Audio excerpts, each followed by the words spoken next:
Hi everyone, I just thought I would come on really quickly and just chat a little bit about the First Holy Communions. I have been photographing them for quite a few years now. It must be hundreds of children that I've photographed for their First Holy Communion.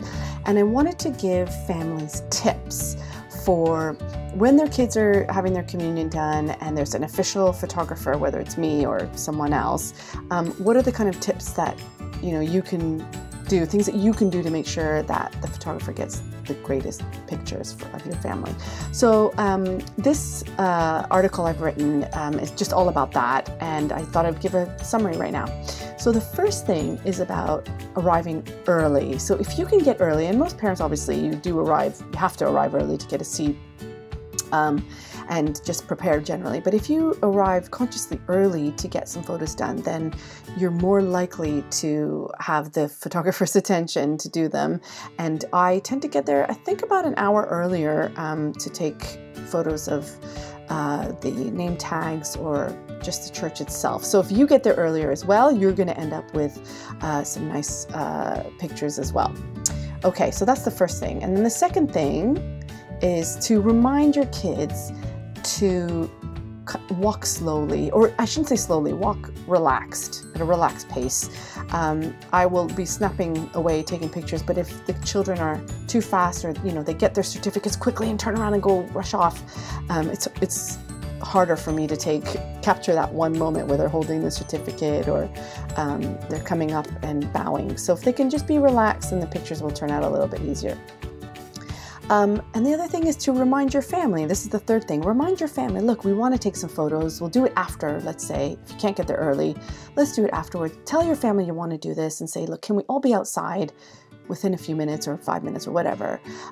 Because sometimes there's a delay in getting your family photos done when other family members are not ready. They're missing one or two people, and then there's a bit of a delay. So that kind of slows things down. And the fourth thing I think is really sweet is to try to remind the photographer or remind yourself that you want to have sibling photos done. So I always try to get siblings together just for them to have their portraits done. So that's a really good opportunity for you to do something like that when you have that done, as well as the group photo. You can do the siblings.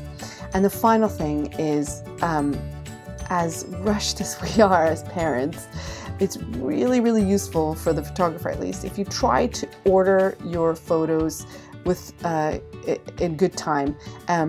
Do them sooner rather than later. So when the photographer provides them in whatever format, I do it digitally online. You go in and you order them. If you order them in good time before they get archived, because when I archive the photos, I always get families even 6 months, a year later, sometimes even 2 years later, saying, I forgot to order, can you unarchive them? So it's always a good idea to order them sooner rather than later.